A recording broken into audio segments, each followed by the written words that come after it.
플러스 극에다가 마이너스를 물리고 마이너스 극에 플러스를 물렸어요. 자, 이렇게 하면은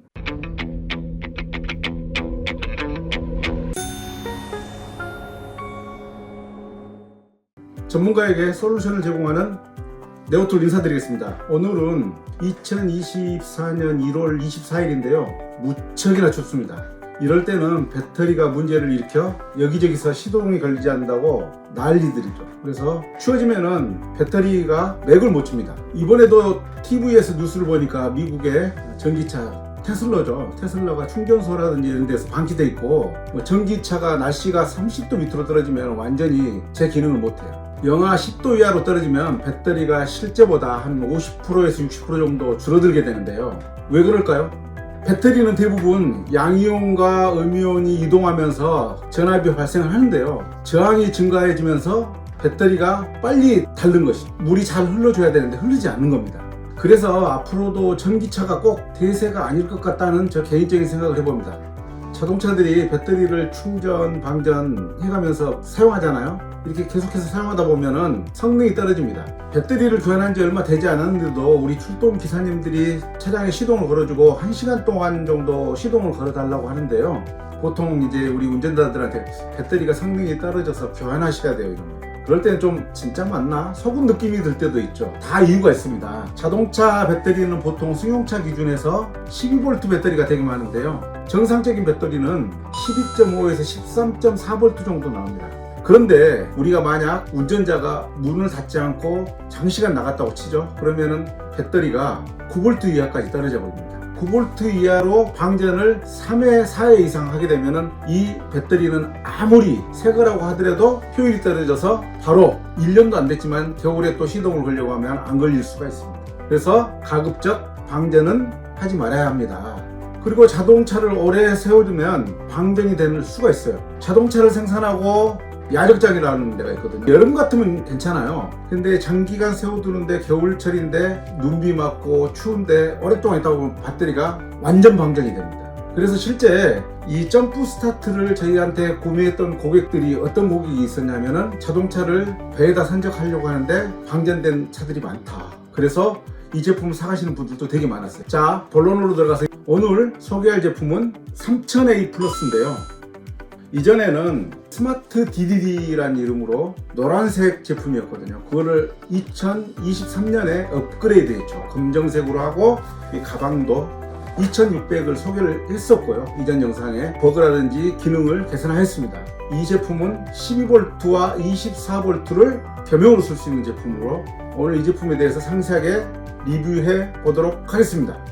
무충전 점프 스타트를 처음 개발하게 된 동기는요, 캐패시터라는 게 있거든요. 예전에 보면 여러분 전동 모터에 커다랗게 건전지 같은 게 붙어 있는 거 보셨죠? 이런 것들이 대부분 콘덴샤 캐패시터라고 합니다. 캐패시터는 짧은 시간 전류를 모으고 기동할 때 큰 대전류를 보조인지를 잡습니다. 그래서 이거를 무충전 점프 스타트를 만들 수도 있겠다라고 착안을 해서 이 제품이 탄생하게 된 동기입니다. 자, 그러면 간단하게 외관 및 기능을 설명해 드리도록 하겠습니다. 차량의 배터리에 연결할 수 있는 어스집게가 되어 있고요. 케이블은 50스퀘어의 두꺼운 케이블로 되어 있습니다. 이 부분은 전원 메인 스위치인데요. 전원이 11.2V 있습니다. 이건 12V 구간에서 사용하시는 거고요. 22.3V가 되어 있죠. 24V 차량을 사용할 수 있습니다. 여러분들 보통 보시면 승용차 같은 경우에는 12V가 대부분이고요. 버스나 그다음에 덤프 트럭 같은 경우는 24V인 경우가 많습니다. 자, 다음으로는 이 부분은 전압을 표시하는 부분이 되겠고요. 그 다음에 여기는 상태 표시가 됩니다. 그 다음에 수동 점프라고 있는데요. 이거는 제가 시연을 하면서 설명해 드리도록 하겠습니다. 자, 그러면 12V 차량을 가정하고 배터리를 넣고 한번 테스트 해보도록 하겠습니다. 자동차 번닛을 열면 이렇게 배터리가 보이죠. 플러스 극이 있고 마이너스 극이 있습니다. 기본적으로 이렇게 어스 집게는 플러스 부분이 빨간색으로 되어 있죠. 마이너스 부분은 검정색으로 대부분 우리가 규약처럼 약속은 하지 않았지만 그렇게 사용하고 있습니다. 먼저 최초에 들고 가서 배터리의 극성에 맞게 붙여줍니다. 플러스 극은 플러스 극에, 마이너스는 마이너스 극에. 버튼을 켜주시면 상태 표시에 파란색이 붙어져. 이럴 때 차량을 시동을 딱 걸면은 성공. 자, 여기서 추가로 설명을 해드리겠습니다. 이렇게 극성을 맞췄잖아요. 정비사님이 막 다급하게 왔는데 깜빡 실수해서 이렇게 플러스 극에다가 플러스를 눌러야 되는데 마이너스를 누르고 마이너스 극에 플러스를 눌렀어요. 누르면은 뻥 하고 쇼트가 나는 게 정상이죠 원래. 근데 미리 극성이 바뀌었다고 파란 램프가 들어옵니다. 자, 그렇게 했을 때 이걸 누르면은 문제가 생길까요 안 생길까요?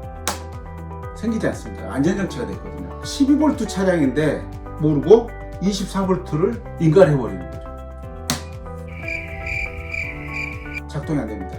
레디 되는 순간 24V로 들어가거든요. 얘가 12V라는 것을 정보를 받아서 얘가 24V에서는 레디를 안 시키는 겁니다. 아예 배터리가 없어요. 0V예요. 일대 작동을 하느냐, 보통 이 기기가 이 배터리의 신호를 받아서 이렇게 가동을 한다 했는데 그렇지 못할 때는 어떻게 할 거냐. 자, 보시죠.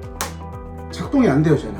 작동이 되려면 얘네들이 정확하게 이 전압을 맞춰서 얘한테 신호를 보내줘야 되는 거죠. 근데 안 되죠. 자, 그러면은 배터리가 하나도 없는데 어떻게 시동을 걸어? 그럴 때는 수동 버튼이 있습니다.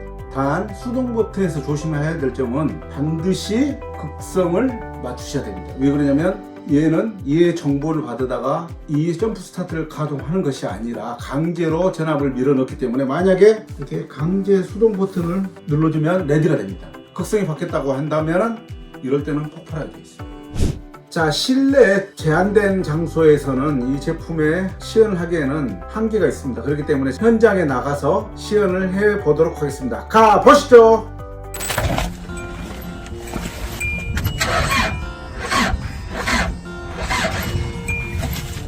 플러스 먼저 연결하시고 마이너스 연결하시고 전원 스위치 1. 자, 삐빅 인식을 했습니다. 자, 소리가 납니다. 스타트 출력이 소리가 납니다.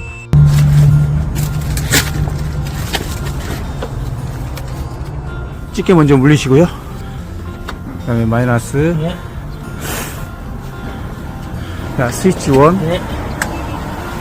자, 삐빅 인식했습니다. 8V. 스타트. 자, 스타트 키 치러 갑니다. 자, 키 넣고.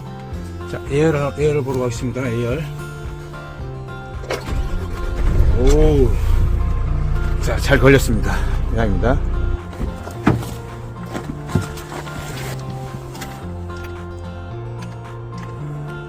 차가 하나 완전 방전됐네요. 자, 두께 플러스 마이너스 물렸습니다. 스위치 키우시고. 자, 스타트. 지금은 이거는 00V이기 때문에 스타트를 누르세요. 3초 동안.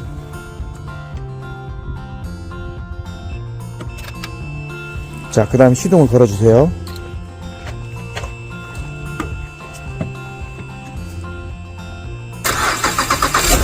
어우, 잘 걸립니다.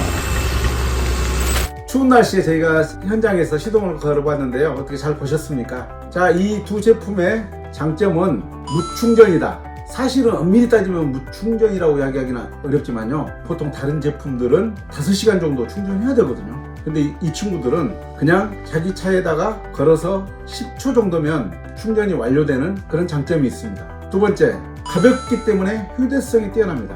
이 제품은 한 손으로 들어도 될 정도로 가볍습니다. 한번 들어볼까요? 이렇게 12V. 가볍다고 하기에는 좀 무겁죠. 근데 버스가 방전됐다고 한다면 출동기사님들은 핸드카트 같은 큰 거에 굉장히 무거운 납 축전지를 싣고 출동을 해야 됩니다. 그러나 이 제품은 그럴 필요가 없습니다. 역극성 보호입니다.